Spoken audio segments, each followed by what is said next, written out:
दोस्तों, मैं लेके आया हूँ आप सबके लिए एक्सेल का एक शॉर्ट कोर्स। ये शॉर्ट कोर्स स्पेशली उन लोगों के लिए है जो कहते हैं कि हमें एक्सेल बिल्कुल यूज़ करना नहीं आता या जिन्होंने बिल्कुल एक्सेल को कभी यूज़ ही नहीं किया। तो आए इस मौके का फ़ायदा उठाते हुए स्टेप बाय स्टेप और बिल्कुल आसान तरीके से इसको समझते हैं और सीखते हैं।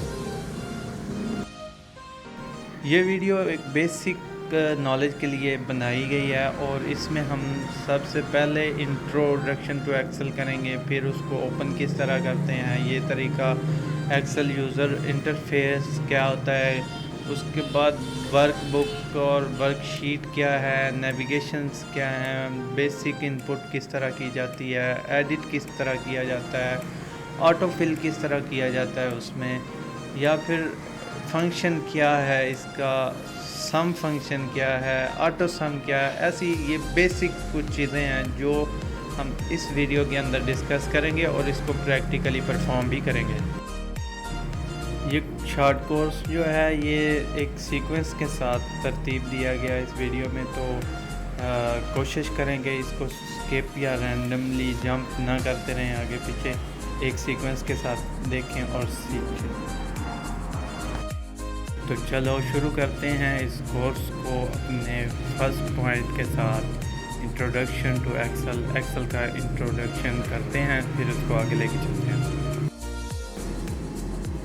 माइक्रोसॉफ्ट एक्सेल ऑफिस फैमिली का ऐसा मेंबर है, ऐसा सॉफ्टवेयर है जिसका मेन पर्पस जो है वो किसी भी गिवन डाटा को प्रोसेस करना और प्रोसेस करने के बाद उसको as a grid, rows and columns की फॉर्म में अरेंज करना है।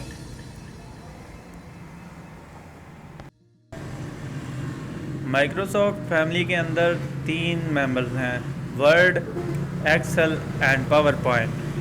तो जैसा कि एक्सेल का काम आपको बताया है कि processing of data and arrangement of data, ये काम करता है एक्सेल। इसी तरह वर्ड जो है, वर्ड में प्रोफेशनल डॉक्यूमेंट्स बनाए जाते हैं, लेटर्स टाइप किए जाते हैं, एप्लीकेशंस होती हैं, रिपोर्ट्स होती हैं, एट्सेट्रा। इस तरह की एक प्रोफेशनल क्वालिटी की चीज़ें टाइप्स की जाती हैं। और दूसरे हैंड पे जो पावर पॉइंट है ये डिफरेंट प्रेजेंटेशंस बनाने के लिए इस्तेमाल होता है। तो माइक्रोसॉफ्ट यूज़ करने के लिए 2 किस्म के पैकेजेस होते हैं उनके, एक होता है वन टाइम लाइसेंस परचेज़ और दूसरा जो है वो सब्सक्रिप्शन लेनी होती है एनुअल, वो रिन्यू होती रहती है।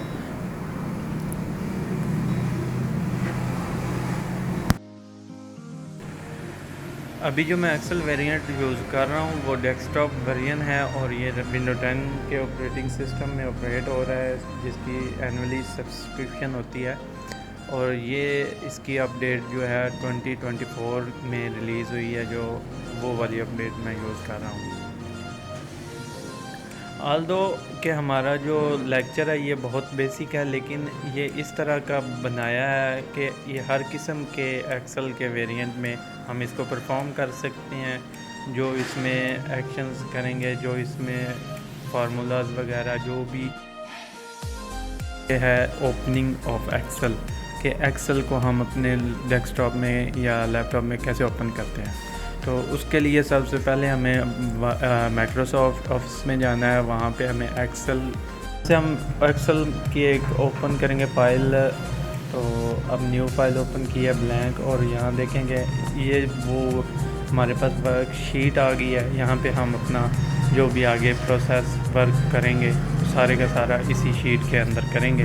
नेक्स्ट पॉइंट हमारा है एक्सेल यूज़र इंटरफेस के, जो हम एक्सेल यूज़ करेंगे उसमें जो चीज़ें हमारे सामने आएंगी वो क्या क्या उसमें मौजूद होगा।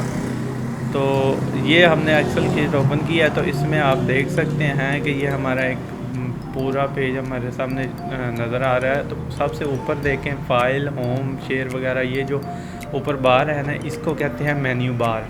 और मेन्यू बार के अंदर ये जिस चीज़ पे भी हम सिलेक्ट करना चाहें कर सकते हैं। और ये होता है मेन्यू रिबन, इंसर्ट करनी है कोई चीज़ तो यहाँ से हम इंसर्ट कर सकते हैं, डिफरेंट शेप्स पिक्चर्स वगैरह शेयर कर सकते हैं। पेज लेआउट है हमारे पास, फार्मूलाज हैं, डिफरेंट डाटा और रिव्यूज़, व्यू, हेल्प और ड्रा का ऑप्शन भी ये देता है कि हम ड्रा भी कर सकते हैं। तो उसके बाद आप देख सकते हैं कि ये उससे नीचे जो यहाँ पे अब आपको ABC नज़र आ रही होगी, ये कॉलम नंबर्स हैं। अब एक column, B column, C column, अब इस तरह आप देखें कि ए को सिलेक्ट किया, ये कॉलम है, और 1 2 3 में से जब इसको करूँगा तो ये एक रो है। तो ABC जो है वो कॉलम्स के नेम है और 1 2 3 जो है वो उसके रोज़ के नेम हैं। तो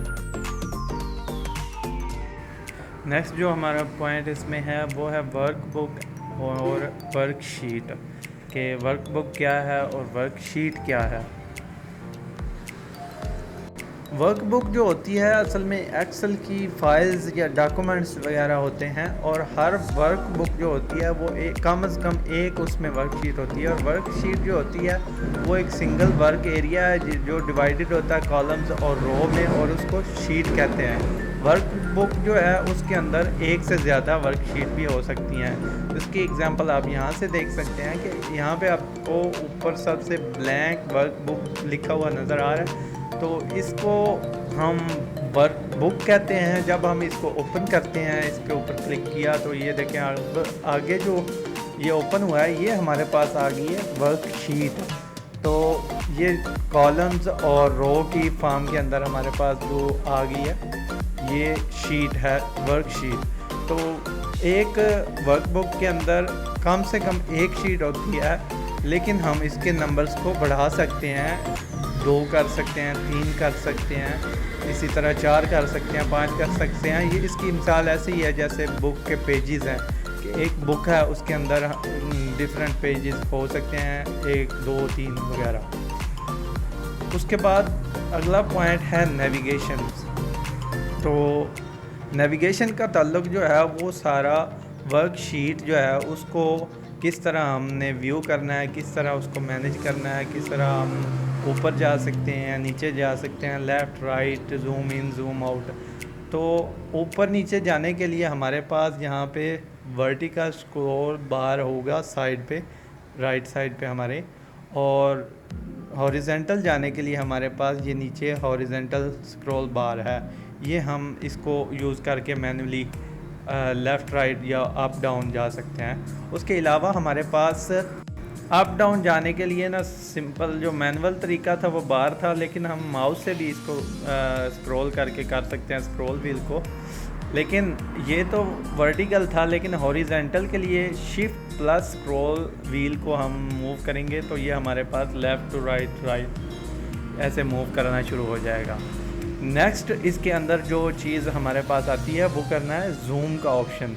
यहाँ नीचे आप राइट साइड पे देख सकते हैं जूम है, और उसकी कितनी हमने परसेंटेज रखनी है उसको इंक्रीज़ यहाँ से मैन्युअली कर सकते हैं आप, जूम इन जूम आउट, इस तरह हम जितनी हमने जूम इन करना हो जूम आउट करना हो। उसके अलावा हम एक शॉर्टकट जो इसके लिए है कंट्रोल प्लस स्क्रॉल व्हील को हम अप करेंगे या डाउन करेंगे तो इससे भी ये जूम इन और जूम आउट होगा। नेक्स्ट जो पॉइंट हम यहाँ डिस्कस करेंगे वो है बेसिक्स ऑफ इनपुटिंग डाटा, कि इसके अंदर जो वर्कशीट है, वर्कशीट के अंदर हम डाटा किस तरह इनपुट कर सकते हैं। तो आप देखें कि ये एक वर्कशीट है, आपने यहाँ पे किसी भी एक सेल पे सिलेक्ट कर लेना है और सिलेक्ट करने के बाद उसमें टाइप कर देनी है कोई चीज़ भी जो आप करना चाहते हैं और एंटर दबाते जाना है।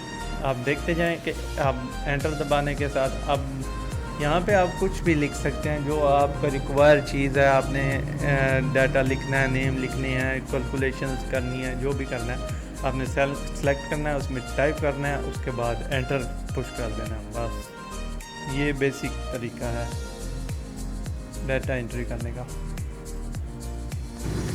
नेक्स्ट जो हमारे पास पॉइंट है वो है एडिटिंग ऑफ डाटा। हमने जो डाटा एंटर कर दिया है या हमारे पास कोई शीट आई है जिसमें डाटा मौजूद है तो उसको हमने एडिट करना है, तो वो किस तरह करना है। तो ये हमारे पास एक शीट है जिसमें Pakistan is our home country, Punjab is my PR, ये चीज़ें लिखी हुई हैं। तो हमने इसको एडिट करना है तो हम क्या करेंगे, सिंपली उसके ऊपर क्लिक करेंगे। यहाँ से हम ऊपर ये देखें बार, इसके अंदर भी डबल क्लिक करें तो यहाँ से भी हम टाइप करके इसको रिमूव करके जो भी चीज़ लिखना चाहें दोबारा लिख सकते हैं। और दूसरा तरीका ये है कि हम डायरेक्ट इसी जो हमारा सेल है उसके ऊपर ही डबल क्लिक करें तो उसमें भी हम ये एडिटिंग कर सकते हैं। इस तरह सिंपल आपने सेल को सिलेक्ट करना है और उसमें रिमूव कर देनी है चीज़ें या ऐड कर देनी है। देखें जैसे ये सेल मैंने सेलेक्ट किया, इसमें पिन्नी बटियाँ लिखा हुआ है, तो यहाँ पे मैं आगे कुछ चीज़ें लिखना चाहता हूँ तो मैं वो किस तरह टाइप करता जाऊँगा और सेल में, और फाइनल इसको एंटर कर दूँगा। नेक्स्ट हाफिज़ाबाद सेलेक्ट करूँगा, उसके आगे मैंने टाइप करने इज़ माई डिस्ट्रिक्ट, तो ये मैं टाइप करके प्लस एंटर कर दूंगा।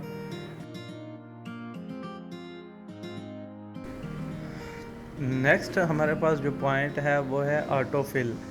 तो आप देख सकते हैं कि मैनुअली हम चीज़ें पुट करते हैं, कोई भी चीज़ सेल के अंदर पुट करने का आपको तरीका बता दिया है कि किस तरह करते हैं। लेकिन अगर हमारे पास इस तरह चीज़ें लिखी हुई हों और हमने उसको ऑटो फिल करना हो कि एक से ज़्यादा सेल के अंदर उसको लेके जाना हो, तो उसका ऑप्शन भी इसके अंदर मौजूद है। यहाँ देखें, एक सेल सेलेक्ट करके उसमें मैं मंथ का नेम लिख देता हूँ, तो एंटर दबाता हूँ। उसके बाद मैं दोबारा उसको सिलेक्ट करता हूँ और यहाँ पे आप नीचे ये देखें, जूम करके मैं दिखाता हूँ आपको कि ये कॉर्नर पे एक डॉट सा बना हुआ है, आपने इसको पकड़ना है और आप जहाँ तक खींच सकते हैं खींच देना है, तो ये ऑटो फिल कर देगा मंथ के नेम को ना।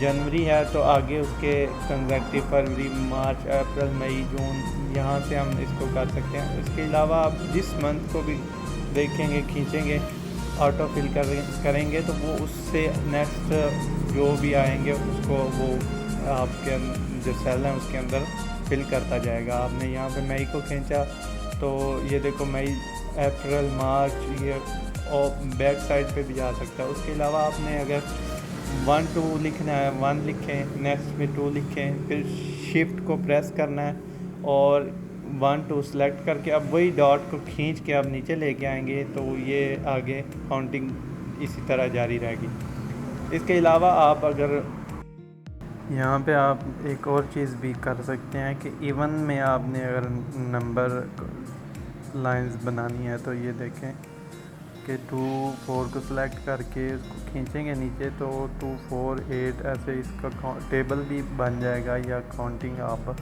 इवन नंबर्स में कर सकते हैं।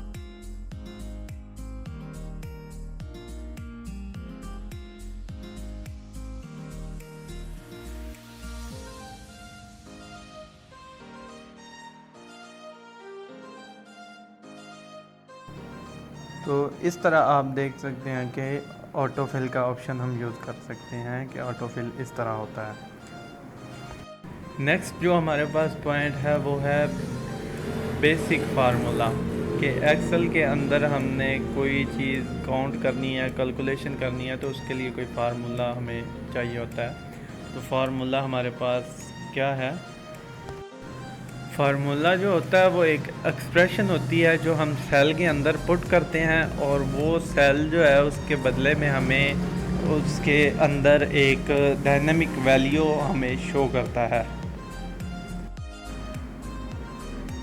इसकी एग्जांपल में इस तरह देखें कि ये एक हमारे पास शीट है और उसमें ये डिफरेंट चीज़ें लिखी हुई हैं, एप्पल, बनाना, मैंगो, ये डिफरेंट मंथ लिखे हुए हैं, जनवरी, फरवरी, मार्च, अप्रैल, और उनकी क्वांटिटी लिखी हुई है। तो अगर हम इनकी क्वांटिटी टोटल करना चाहें, ऐड अप करना चाहें कि इन 4 मंथ के अंदर कितने एप्पल हैं, कितने मैंगो हैं, कितने बनानाज हैं, तो वो हम किस तरह करेंगे, उसके लिए क्या एक्सप्रेशन हमारे पास होनी चाहिए उस सेल के अंदर, उसको हमने ऐड करना है तो क्या होगा, अगर सब्ट्रैक्ट करना हो तो वो किस तरह करेंगे। तो उसके लिए हम पहले ऐड करने के लिए क्या करेंगे कि सेल को सिलेक्ट करेंगे, उसमें हम इक्वल साइन ये पुट करेंगे। ये वो एक्सप्रेशन है जिसको फार्मूला कहते हैं, इक्वल का साइन। तो इक्वल के साइन से शुरू होती है, फिर हम वो सेल सेलेक्ट करेंगे जो हमने ऐड करने हैं। सेल को सिलेक्ट करने के बाद प्लस दूसरा सेल, प्लस तीसरा सेल, प्लस चौथा सेल और एंटर। अब यहाँ पे आप देख सकते हैं कि हमारे पास ये एक फार्मूला बन गया और इसके नतीजे में हमारी जो लास्ट टोटल वैल्यू निकल आई है कि ऊपर आप एक्सप्रेशन देखें C3 D3 E3 और F3, ये हमारे पास वो सेल थे जिनको हमने ऐड करना था। तो इस तरह हम बाकी को भी यही तरीका इस्तेमाल करते हुए ऐड कर लेते हैं।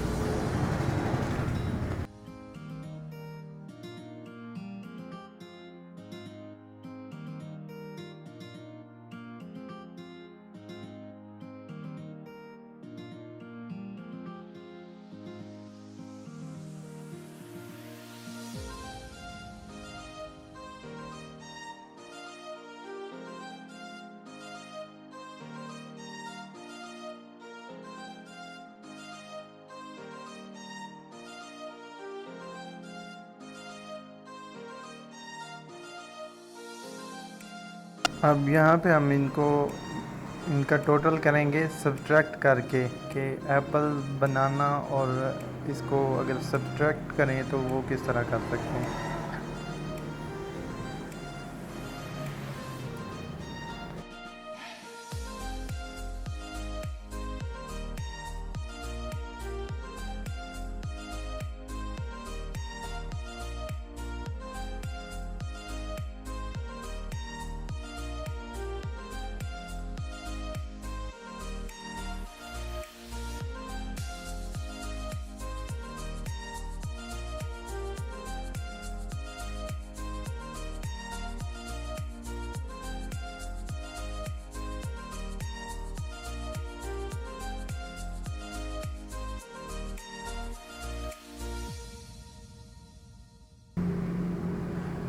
लेकिन जैसे ही हम फार्मूला यूज़ कर लेते हैं तो वहाँ पे टोटल उसका जो है वो शो होने लग जाता है।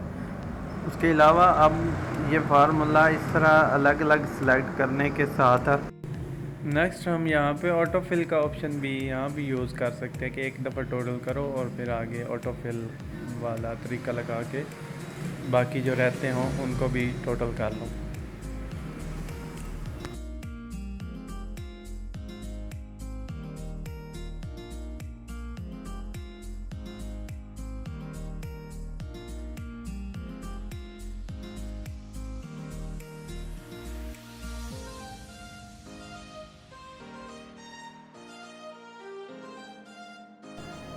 ये सारी हमारे पास उनके टोटल्स आ गया, टोटल नंबर एडिशन और सब्ट्रैक्शन के बाद। तो लेकिन अब हम चेक करना चाहते हैं कि फार्मूला क्या है इस टोटल के पीछे, तो हम इस सेल को सिलेक्ट करेंगे और वो हमें वो फार्मूला और वो चीज़ें जो हमने की हैं वो दिखा देगा। जैसे भी टोटल को करें, ये देखें ये चीज़ें सिलेक्ट हैं।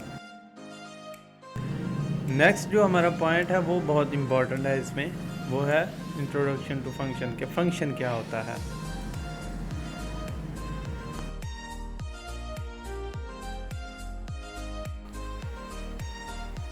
फंक्शन एक स्मॉल प्रोग्राम होता है जो हम फार्मूला के अंदर पुट करते हैं और स्पेसिफिक टास्क वो हमें परफॉर्म करके देता है।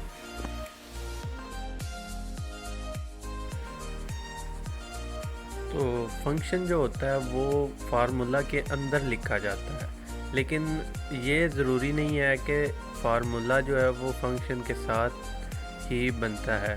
फंक्शन के बग़ैर भी फार्मूला जो है वो बन जाता है। अभी जिस वक्त ये वीडियो बनाई जा रही है उस वक्त ऑलमोस्ट 500 से ज़्यादा जो हैं फंक्शंस मौजूद हैं एक्सेल के अंदर, और इनकी तादाद में हर साल जो है इजाफ़ा होता जा रहा है।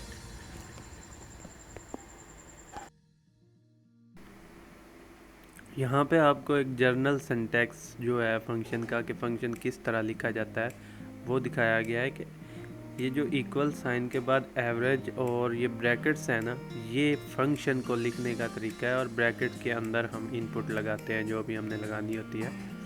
तो ये कैपिटल लेटर में लिखी जाती हैं। तो जो इसके अंदर हम इनपुट लगाएंगे उस पर फंक्शन अप्लाई होगा। अप्लाई होने के बाद हमें आउटपुट मिलेगी, तो वो हमारा एक स्पेसिफिक टास्क होगा जिसके लिए हमने वो फंक्शन यूज़ किया है।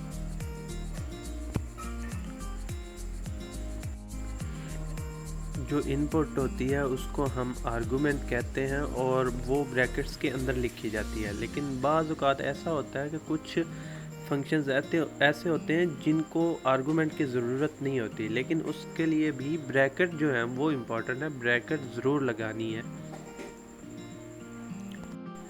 जब हम किसी फंक्शन के अंदर आर्गुमेंट के एक से ज़्यादा ऐड करने हों या मल्टीपल आर्गुमेंट हों तो हम उनके दरमियान कॉमा का यूज़ करेंगे।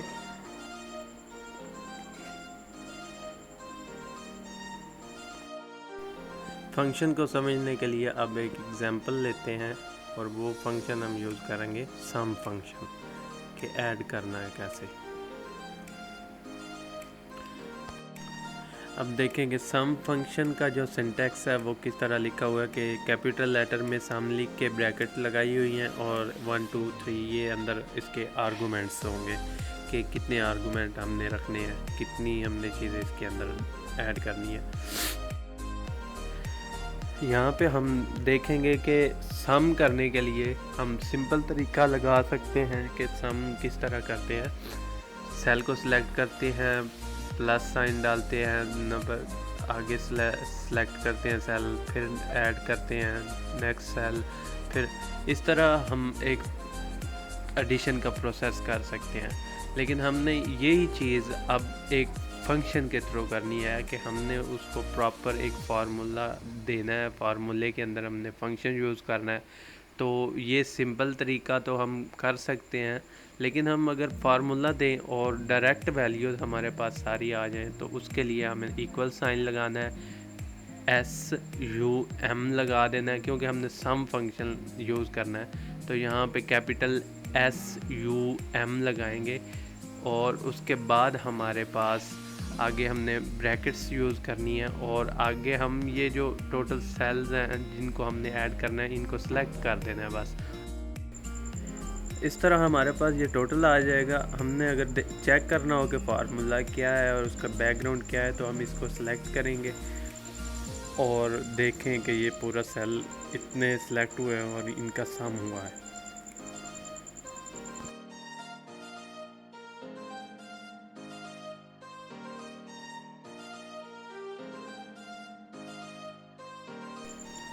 यहाँ पे हम दोबारा फार्मूला नहीं, हम ऑटोफिल यूज़ करते हुए टोटल बाकी जो रहते हैं उनका भी निकाल देंगे।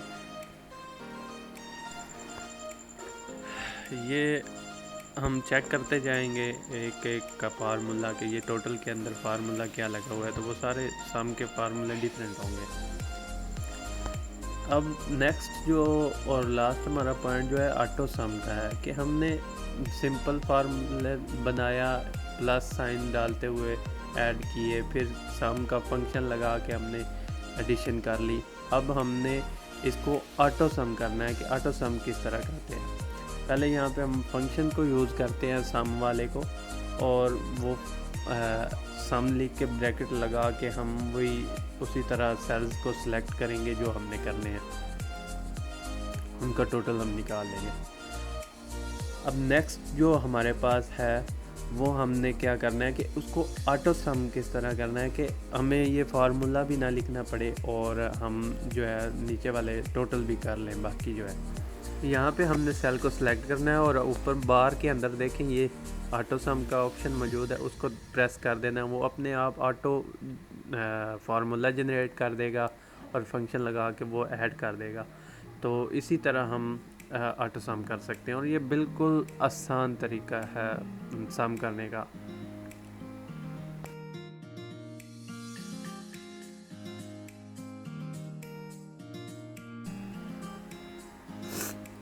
चलें ऑटो सम तो हो गया, इसके साथ थोड़ा सा ऑटो फिल भी यूज़ कर लेते हैं हम यहाँ पे और बाकी टोटल्स भी हमारे निकल आएंगे।